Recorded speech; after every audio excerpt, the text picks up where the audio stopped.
નમસ્કાર મિત્રો, YouTube channel Nikesh Patel એજ્યુકેશનમાં સ્વાગત છે। જો મિત્રો તમે ચેનલ પર નવા હો તો ચેનલને સબસ્ક્રાઈબ કરો અને બેલ આઇકન પર ક્લિક કરો, જેથી નવા આવનાર વિડીયોની માહિતી તમને મળતી રહે। મૂલ્યાંકન દ્વિતીય સત્ર 2022-23 ગણિત ધોરણ 8 પ્રશ્ન 1 અ નીચેના દરેક પ્રશ્નના જવાબ માટે આપેલા વિકલ્પમાંથી સાચો વિકલ્પ શોધી લખો।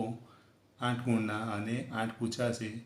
પહેલું છે x + 5 x - 5 બરાબર ખાલી જવાબ આવશે ડી। 2 નંબર નળાકારના તળિયાનો આકાર ખાલી હોય છે, જવાબ આવશે બી। 3 નંબર નળાકારનું ઘનફળ શોધવાનું સૂત્ર ખાલી છે, જવાબ આવશે સી। 4 નંબર 3 - 2 બરાબર ખાલી જવાબ આવશે ડી। 5 નંબર 2, 10, 3 અને ખાલી સંખ્યાઓ પ્રમાણમાં છે, જવાબ આવશે C. 6 number 6x² y³ - 9x³ y² બરાબર 3x² y² કૌંસમાં ખાલી જવાબ આવશે સી। 7 નંબર x² + x - 12 બરાબર ખાલી જવાબ આવશે બી। 8 નંબર ખાલી 2 અને 3 વડે નિશેષ ભાગી શકાય છે, જવાબ આવશે સી। બ પ્રત્યેક વિધાન સાચું બને એ રીતે ખાલી પૂરો। 8 ગુણની અને 8 ખાલીઓ પૂછાશે। પહેલી છે 2x² y કૌંસમાં 4x + 3y નું સાદુરૂપ ખાલી થાય તો જવાબ આવશે 8x³ y + 6x² y²। 2 number જે બહુફલકને 6 બાજુ અને 12 ધાર હોય તેને ખાલી શિરોબિંદુ હોય, જવાબ આવશે 8। 3 નંબર એક સમઘનની લંબાઈ 4 સેમી છે તો તેનું કુલ પૃષ્ઠફળ ખાલી સેમી વર્ગ છે, તો 96। 4 નંબર 12x6 ભાગ્યા 3x² બરાબર ખાલી તો જવાબ આવશે 4x4। 5 નંબર જો x અને y સમપ્રમાણમાં હોય તો ખાલી અચળ હોય તો x ભાગ્યા y। 6 નંબર 18x2 y² અને 12xy વર્ગમાં સામાન્ય અવયવ ખાલી છે તો 6xy²। 7 નંબર બિંદુ (8 2 નું y અક્ષથી અંતર ખાલી છે તો જવાબ આવશે 8। 8 નંબર જે સંખ્યા બેકી હોય તેને ખાલી વડે નિશેષ ભાગી શકાય તો જવાબ આવશે 2। પ્રશ્ન 2 નીચેના દાખલા ગણો, ગમે તે 4 એ 12 ગુણના 5 દાખલા પૂછાશે, એમાંથી તમારે કોઈ પણ 4 ગણવાના રહેશે। પહેલું છે સાદુરૂપ આપો। 4y કૌંસમાં 3y² + 5y - 7 + 2 કૌંસમાં y³ - 4y² + 5 + 3 કૌંસમાં 6y - 5y² - 3y³ - 2 કૌંસ પૂરો।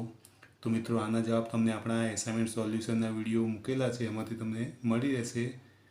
2 નંબર ગુણાકાર કરો 3x² - x + 2 x² + 4x + 1 આના જવાબ પણ તમને એમાંથી મળી રહેશે, તો વિડીયોમાંથી શોધીને લખી લેવા। 3 નંબર એક ચતુષ્કોણ આકારના ખેતરના એક વિકર્ણની લંબાઈ 24 મીટર છે અને બાકીના 2 શિરોબિંદુઓમાંથી આ વિકર્ણ પર દોરેલા લંબની લંબાઈ 8 મીટર અને 13 મીટર છે, તો આ ચતુષ્કોણીય ખેતરનું ક્ષેત્રફળ શોધો। તો આના જવાબ આપણે એસાઇનમેન્ટ સોલ્યુશનના વિડીયોમાંથી તમને મળી રહેશે, તેમાંથી જોઈ લેવા। 4 નંબર નળાકાર એનો વ્યાસ 7 સેમી, ઊંચાઈ 14 સેમી છે। નળાકાર બીનો વ્યાસ 14 સેમી અને ઊંચાઈ 7 સેમી છે। આ બે નળાકારમાં કોનું ઘનફળ વધારે છે, કેટલું? તો એ જવાબ તમે શોધીને લખી શકો છો। 5 નંબર કિંમત શોધો 3 - 5 ગુણ્યા 10 - 5 ગુણ્યા 5 - 3 ભાગ્યા 5 - 4 ગુણ્યા 6 - 5 એનો જવાબ પણ તમે વિડીયોમાંથી શોધીને લખી શકો છો। બ નીચેના પ્રશ્નોના માગ્યા મુજબ જવાબ આપો। તો અહીંયા પર 2 પ્રશ્નો આપેલા છે અને 4 ગુણના લખવાના રહેશે। પ્રશ્ન 3 નીચેના દાખલા ગણો, ગમે તે 6 12 ગુણના પૂછાશે અને 7 આપેલા હશે, એમાંથી તમારે કોઈ પણ 6 લખવાના રહેશે। પહેલો છે વિસ્તરણ કરો 4x - 3y²। બીજો છે નિત્યસમનો ઉપયોગ કરી કિંમત શોધો 78 × 82। ત્રીજો છે સાદુરૂપ આપી કિંમત શોધો 2 × 2 - 3 × 2 - 4। 4 નંબર નીચેના કોષ્ટકનો ઉપયોગ કરી x અને y વ્યસ્ત પ્રમાણ છે કે કેમ તે શોધો, કોષ્ટક આપેલું છે। 5 નંબર અવયવ પાડો 64x વર્ગ ઓછા 25y વર્ગ. 6 નંબર અવયવ પાડો x વર્ગ ઓછા 10x ઓછા 24. 7 નંબર અવયવ પાડો x ઘન વત્તા 6x વર્ગ વત્તા 5x વત્તા 30. તો આ દાખલા તમને આપણે એસાઇનમેન્ટ સોલ્યુશનના વિડીયો મૂકેલા છે, સ્વાધ્યાય પોથીના પણ મૂકેલા છે, એમાંથી તમને મળી રહેશે, એમાં જોઈને ગણી લેવા. નીચેના પ્રશ્નોના માગ્યા મુજબ જવાબ આપો. એ 4 ગુણના અને 2 પ્રશ્નો પૂછાશે. માત્ર જવાબ આપો. એક છે જેના બધા 6 પલકો લંબચોરસ હોય તેવા ઘનાખંડનું નામ જણાવો. બીજું છે ગોળો, વર્તુળ, લંબઘન અને ચોરસ પૈકી ત્રિપરિમાણીય આકારની વસ્તુઓ કઈ છે. 2 નંબર 243x એ 3નો ગુણિત છે. જ્યાં x એ એક અંક છે તો xની કિંમત શોધો. 4 નંબર નીચેના દાખલા ગણો ગમે તે 3. 12 ગુણના પૂછાશે. 4 દાખલા આપેલા છે, એમાંથી તમારે કોઈ પણ 3 લખવાના રહેશે. પહેલું છે એક લંબઘન આકારના સભાખંડની દિવાલો અને છતને રંગવાની છે. સભાખંડની લંબાઈ, પહોળાઈ અને ઊંચાઈ અનુક્રમે 15 મીટર, 10 મીટર અને 7 મીટર છે. રંગના એક ડબ્બામાંથી 100 મીટર વર્ગ ક્ષેત્ર પર રંગ કરી શકાતો હોય તો સભાખંડને રંગવા માટે કેટલા ડબ્બા રંગ જોઈએ. બીજો દાખલો છે એક અનાજ ભરવાના પીપમાં 20 માણસોને 24 દિવસ સુધી ચાલે તેટલો અનાજનો જથ્થો છે. જો 10 માણસો વધુ હોય તો અનાજનો જથ્થો કેટલા દિવસ ઓછો ચાલશે. 3 નંબર અવયવ પાડી ભાગાકાર કરો. પહેલું છે x વર્ગ વત્તા 6x ઓછા 16 ભાગ્યા x ઓછા 2. બીજું x વર્ગ વત્તા 7x વત્તા 10 ભાગ્યા x વત્તા 2. 4 નંબર p કૌંસમાં 4 2 q 6 2 r 6 4 s 4 4 બિંદુઓનું આલેખમાં નિરૂપણ કરો. તેમને ક્રમમાં જોડો. કયો આકાર બને છે. આ તમારે આલેખમાં દોરવાનું રહેશે. તો આ દાખલા જવાબ તમે સ્વાધ્યાય પોથીના સોલ્યુશનના વિડીયો અને એસાઇનમેન્ટ સોલ્યુશનના વિડીયોમાંથી મળી રહેશે. નીચેના પ્રશ્નોના માગ્યા મુજબ જવાબ આપો. 4 ગુણના અને 2 પ્રશ્નો પૂછાશે. પહેલું છે શું ચોરસ પ્રિઝમ એ સમઘન જેવો જ હોય છે, સમજાવો. બીજું છે નીચે ત્રિકોણી પ્રિઝમની આકૃતિ આપેલી છે, તેના ફલક f, શિરોબિંદુ v અને ધાર eની સંખ્યા ગણો. તો આમાં v આવશે 6, f e આવશે 9 અને f આવશે 5. દાખલા નંબર 5 નીચેના દાખલા ગણો ગમે તે 3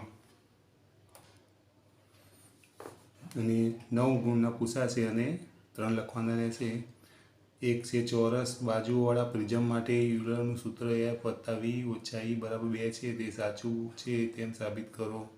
બીજું છે સાદરૂપ આપો. એની 4 બાર 3 ઘાત ગુણ્યા એની 5 બાર 2 ઘાત એની 3 4 ઘાત ગુણ્યા એની 2 બાર 3 ઘાત. 3 નંબરનું છે 8 લીટર દૂધના ₹448 થાય તો 17 લીટર દૂધના કેટલા રૂપિયા થાય. 4 નંબર નીચેની 2 અંકોની સંખ્યાઓના સ્થાન અદલ કરતાં મળતી સંખ્યા અને મૂળ સંખ્યાના સરવાળાને 11 વડે નિષેધ ભાગી શકાય છે તે દર્શાવો. અહીં 3 સંખ્યા આપી છે 74, 83, 45. નીચેનું કોષ્ટક એક હોસ્પિટલના એક દર્દીનું જુદા જુદા સમયે નોંધવામાં આવેલું તાપમાન દર્શાવે છે. આ વિગત પરથી રેખિક આલેખ દોરો. આ કોષ્ટક આપેલું એના પરથી આલેખ દોરવાના છે. તમારે આલેખમાં દોરવાનું છે. આપણે એસાઇનમેન્ટમાં પણ દોરેલા છે અને સ્વાધ્યાય પોથીમાં પણ દોરેલા છે. એ 5 ગુણના પૂછાશે. એક આલેખ નીચેના વિધાનો ખરા છે કે ખોટા તે જણાવો. એ 2 ગુણના અને 2 વિધાનો પૂછાશે. પહેલું છે xની 20 ઘાત ભાગ્યા xની 22 ઘાત બરાબર xની 2 ઘાત તો ખોટું. બીજું કૌંસમાં 3xની 12 2 ઘાત બરાબર 9xની 2 ઘાત તો સાચું. વિદ્યાર્થી મિત્રો, આ પેપર તમારા પ્રેક્ટિસ માટે છે. આની પ્રેક્ટિસ કરવી, આમાંથી ઘણું બધું પૂછાઈ શકે છે અને એ પ્રમાણે પેપર પૂછાશે તો એની તૈયારી કરી લેવી. દાખલા આપણે એસાઇનમેન્ટના અને સ્વાધ્યાય પોથી સોલ્યુશનના વિડીયો મૂકેલા છે, એમાંથી તમારે શોધીને ગણી લેવા. જો મિત્રો તમને આ વિડીયો ગમે હોય તો વિડીયો લાઇક કરો, કમેન્ટ કરો, શેર કરો અને ચેનલને સબસ્ક્રાઈબ કરો.